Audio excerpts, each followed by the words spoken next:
warahmatullahi wabarakatuh. Perkenalkan, nama saya Amelia Septiani. Halo, perkenalkan nama saya Rizka Safira. Hai, saya dengan Kasrawat Timur. Kami dari kelompok 1 akan mempersembahkan video edukasi kesehatan tentang penyakit jantung kongestif atau sering disebut dengan CHF, Congestive Heart Failure. Selamat menyaksikan. Awalnya, Pak Andi hanya merasa cepat lelah. Di usianya yang ke-50, napasnya terasa lebih berat. Setiap menaiki tangga, ia pikir ini hanyalah tanda penuaan biasa, sesuatu yang harus diterima. Namun, rasa sesak itu semakin sering datang, membuatnya khawatir. Akhirnya, ia memutuskan untuk memeriksakan diri. Setelah serangkaian pemeriksaan, dokter menyampaikan berita yang tak terduga. Jantung Pak Andi mulai melemah. Ini adalah kondisi yang disebut gagal jantung, di mana jantung tidak lagi mampu memompa darah secara efisien ke seluruh tubuh. Dunia Pak Andi seakan runtuh, namun harapan tidak pernah padam. Dengan pengobatan rutin dan perubahan gaya hidup, kondisi Pak Andi berangsur membaik. Ia mulai rutin berolahraga ringan, menjaga pola makan sehat, dan yang terpenting, ia mendapat dukungan penuh dari keluarganya. Kini, senyumnya kembali merekah. Kisah Pak Andi mengajarkan kita bahwa setiap detak jantung sangatlah berharga. Jaga jantung Anda, karena detak kecil itu punya makna yang besar.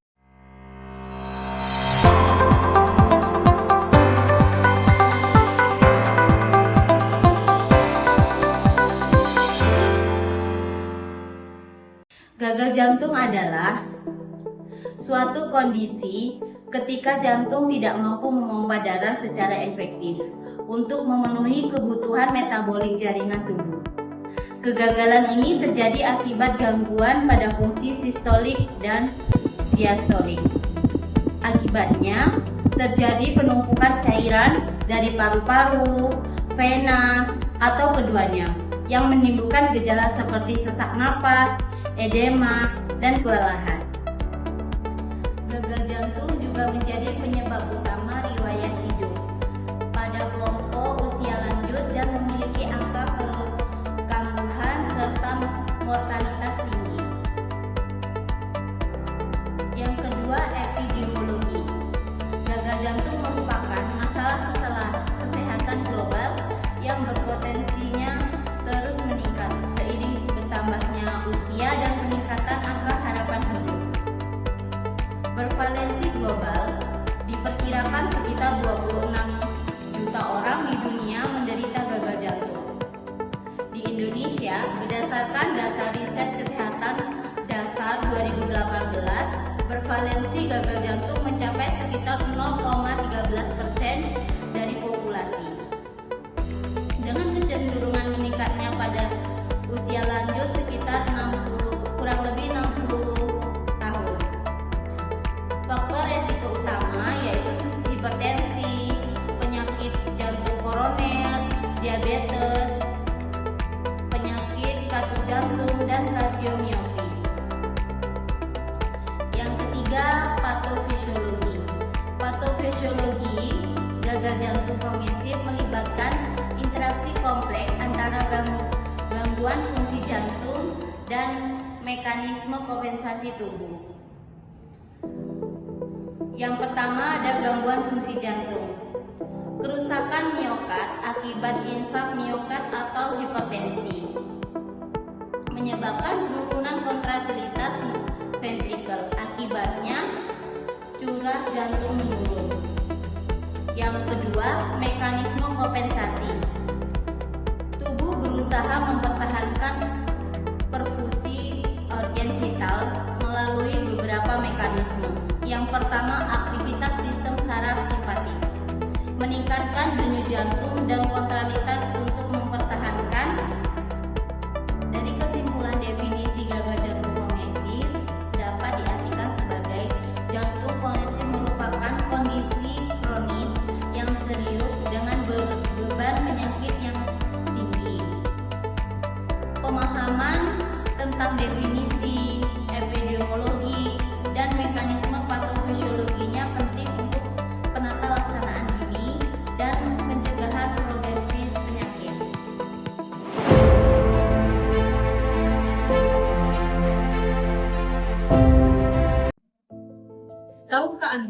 beberapa respon dari tubuh kita yang sering kita abaikan, kita anggap sepele, padahal itu adalah sinyal peringatan dari jantung kita.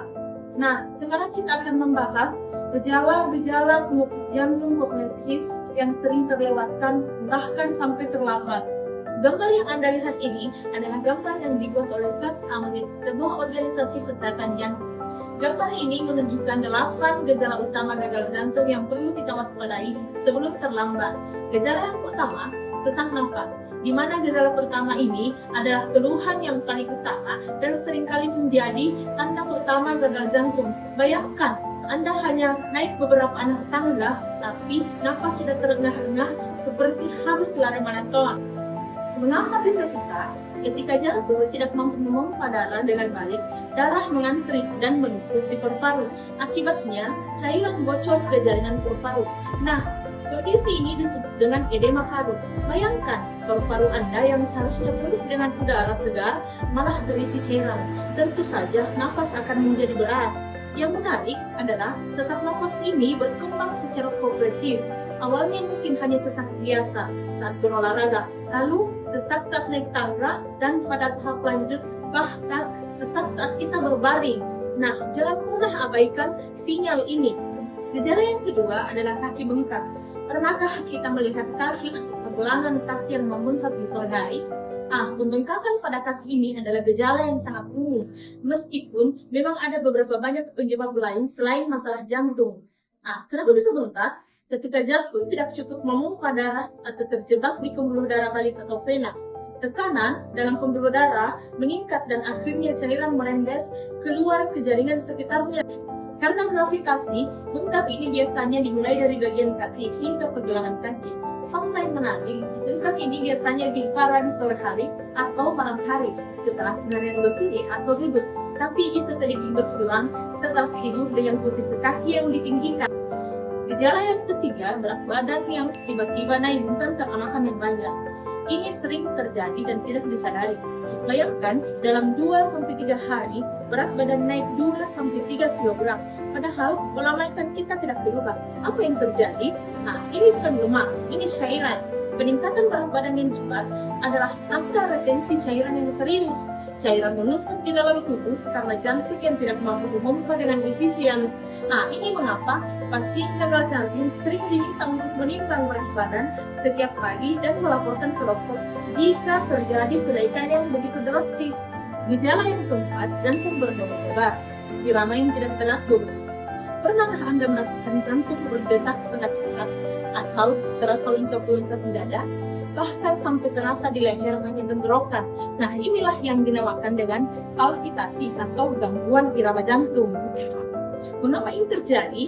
Jantung yang bermasalah mencoba beradaptasi dengan cara berdetak lebih cepat atau tidak teratur untuk mengkompensasi kemampuan pompanya yang menurun. Aritmia sering terjadi pada pasien gagal jantung dan merupakan indikator tingkat keparahan penyakit.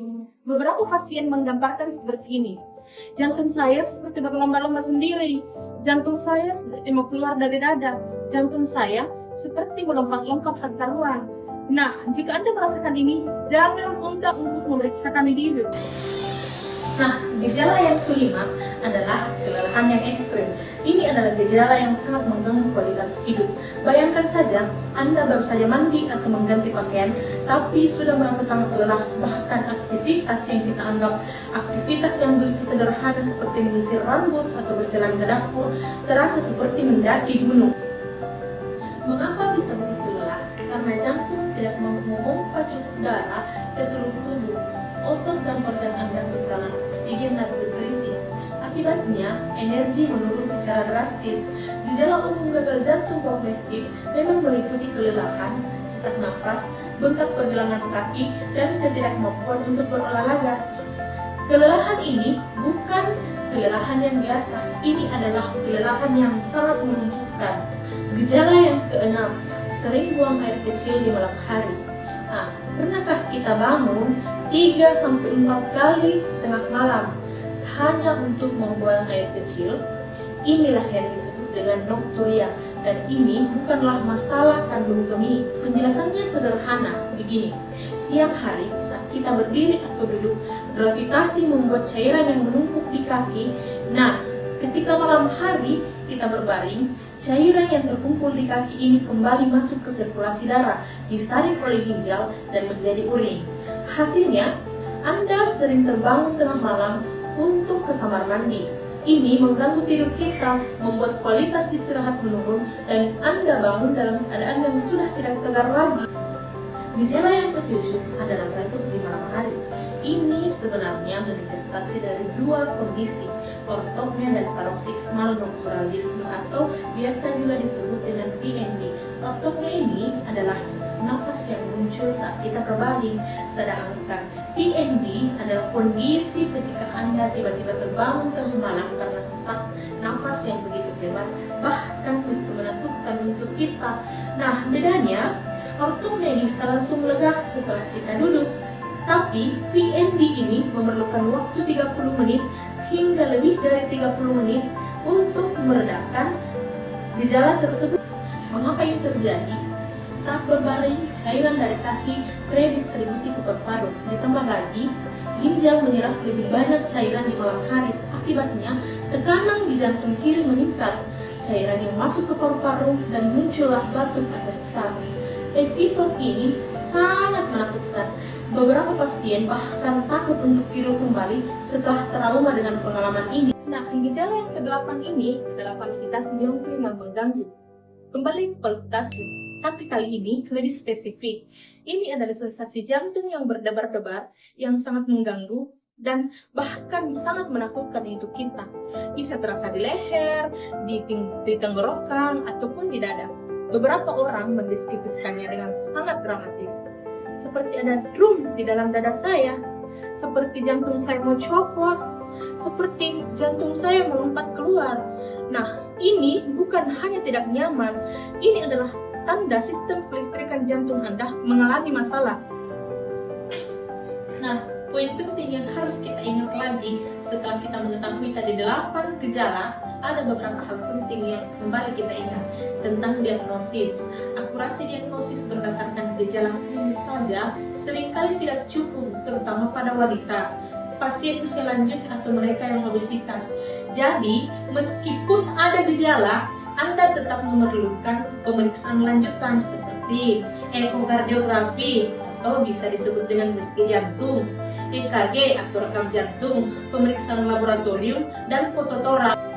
Sayangnya, gejala gagal jantung kognitif ini adalah penyakit yang progresif, artinya cenderung memburuk seiring waktu. Saat memburuk, Anda mungkin mengalami lebih banyak gejala atau gejala yang berbeda. Memonitoring ketat sangatlah penting. Kalau Anda mengalami beberapa hal dari gejala ini secara bersamaan, jangan dianggap remeh. Segera konsultasi ke dokter untuk evaluasi lebih lanjut. Deteksi dini dan penanganan yang tepat bisa sangat membantu kualitas hidup Anda. Berikutnya, klasifikasi keparahan. Dokter biasanya menggunakan sistem yang disebut dengan NIH, New York Heart Association. Itu untuk mengukur seberapa parah gagal jantung kita. Nah, ini dibagi menjadi 4 kelas. Kelas yang pertama, tidak ada batasan aktivitas. Kita bisa hidup normal senormal mungkin tanpa gejala. Kelas yang kedua, sedikit terbatas. Sesak mulai muncul saat aktivitas sedang hingga berat, seperti naik tangga atau berjalan cepat. Kelas yang ketiga, sangat terbatas. Sesak muncul bahkan saat aktivitas ringan seperti berjalan santai atau merapikan tempat tidur. Nah, kelas yang keempat nih. Nah, kita tidak bisa melakukan aktivitas sama sekali. Sesak nafas bahkan saat istirahat saja, duduk ataupun berbaring. Semakin tinggi kelasnya, maka semakin berat juga kondisi jantung kita. Lalu, apa sih yang menyebabkan gagal jantung? Gagal jantung tidak muncul tiba-tiba. Ada beberapa kondisi yang perlahan merusak jantung kita. Pernah tidak kita memperhatikan berita-berita tentang penyakit jantung yang semakin meningkat? Ini menjadi perbincangan hangat di kalangan masyarakat saat ini dengan alasan yang baik. Berdasarkan data data dari Kementerian Kesehatan, Health Sehat, Hematologi Kardiovaskular Hospital, dan Halodoc, serta beberapa media seperti detik.com dan lain sebagainya menyatakan bahwa penyebab utama penyakit gagal jantung di Indonesia yang pertama itu menempati penyakit jantung koroner dengan rasio 37%. Ini adalah penyebab nomor 1 di Indonesia. Pembuluh darah jantung yang tersumbat oleh lemak dan kolesterol sehingga otot jantung kekurangan darah dan oksigen. Lama-kelamaan otot menjadi rusak permanen. Yang kedua, tekanan darah atau hipertensi dengan rasio 24%. Hipertensi yang tidak terkontrol memaksa jantung bekerja ekstra keras setiap hari. Bayangkan jantung Anda seperti pompa yang dipaksa bekerja dengan tekanan yang tinggi terus-menerus. Lama-kelamaan otot jantung menebal untuk mengimbangi beban, tapi akhirnya justru melemah. Yang ketiga, kardiomiopati. Ini adalah penyakit otot jantung itu sendiri. Bisa disebabkan oleh beberapa faktor, misal faktor genetik, infeksi virus, atau minum alkohol yang berlebihan. Yang keempat, penyakit katup jantung. Katup yang rusak, menyempit, ataupun bocor membuat jantung harus memompa berkali-kali lebih keras lagi untuk hasil yang sama. Ini sangat melelahkan jantung kita. Yang kelima, itu diabetes. Gula darah yang tinggi tidak terkontrol merusak pembuluh darah kecil dan saraf jantung serta mempercepat proses kerusakan. Nah, yang keenam ini adalah serangan jantung. Serangan jantung merusak sebagian otot jantung secara permanen. Jaringan paru yang terbentuk tidak bisa memompa seperti otot jantung yang sehat. Nah, selanjutnya faktor resiko tambahan. Selain penyebab utama, ada juga faktor-faktor yang meningkatkan resiko. Yang pertama, usia di atas 60 tahun. Resiko meningkat seiring bertambahnya usia. Yang kedua, merokok dan minum alkohol. Ini dapat merusak jantung dan pembuluh darah. Yang ketiga, obesitas, di mana berat badan berlebih dapat membebani jantung. Yang keempat, kurang olahraga. Jantung tidak terlatih dan melemah. Yang kelima, stres berkepanjangan, meningkatkan tekanan darah dan hormon yang berbahaya. Yang keenam, riwayat keluarga, di mana genetik memainkan peran yang sangat penting dalam hal ini. Nah, khusus di Indonesia, ada salah satu faktor yang cukup mengejutkan. Nah, ia adalah anemia. Data ini menunjukkan bahwa anemia ditemukan pada 54% pasien gagal jantung di Indonesia. Anemia membuat jantung bekerja lebih keras karena harus memompa lebih banyak untuk mengkompensasi rendahnya kadar oksigen dalam darah. Nah, sobat sekalian, jantung kita telah bekerja tanpa henti sejak kita berada dalam kandungan, berdetak lebih dari 100 kali sehari, memompa sekitar 7.500 liter darah setiap hari. Jantung tidak pernah libur, tidak pernah mengeluh, tapi jantung kita berbisik memberikan sinyal ketika ada yang tidak beres. Sayangnya, bisikan itu seringkali terlihat halus, terlalu samar sehingga kita abaikan sampai terhambat. Ingat, kesehatan jantung adalah investasi terbaik untuk hidup panjang yang bermakna. Nah, jangan biarkan bisikan jantung yang tak terdengar menjadi penyesalan di kemudian hari.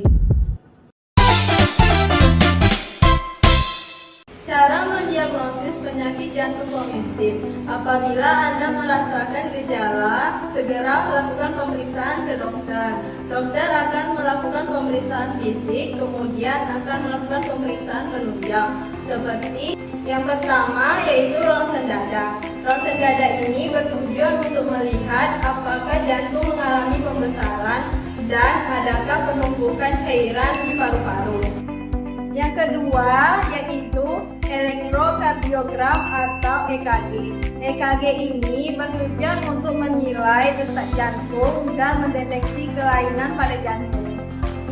Yang ketiga yaitu tes darah. Tes darah ini membantu mendiagnosis gagal jantung dan melihat tingkat keparahannya. Yang keempat yaitu ekokardiogram atau USG jantung.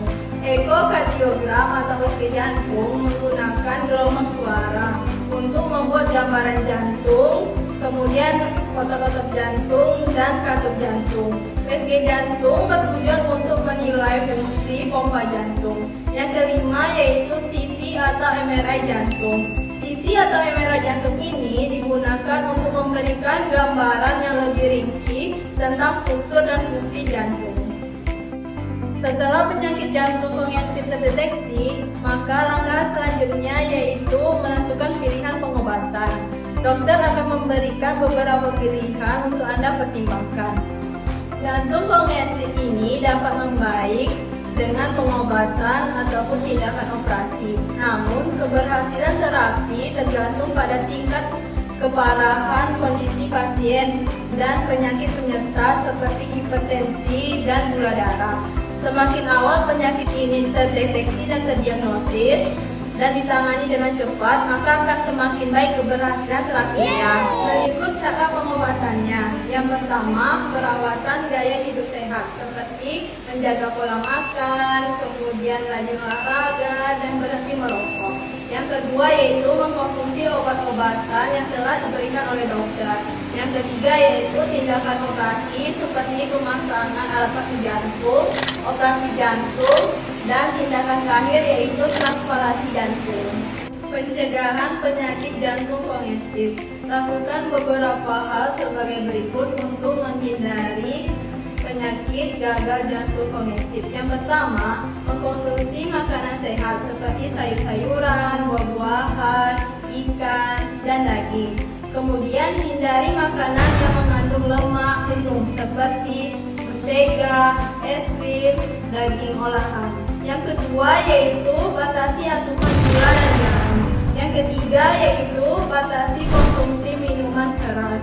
Kemudian yang keempat yaitu jika kamu memiliki tingkat tekanan darah yang tinggi dan kolesterol, maka segera lakukan pengobatan atau pemeriksaan. Yang kelima yaitu jaga berat badan tubuh. Yang keenam yaitu berhenti merokok. Kemudian yang ketujuh, lakukan aktivitas atau olahraga yang dapat membuat jantung Anda sehat seperti bersepeda, berjalan kaki.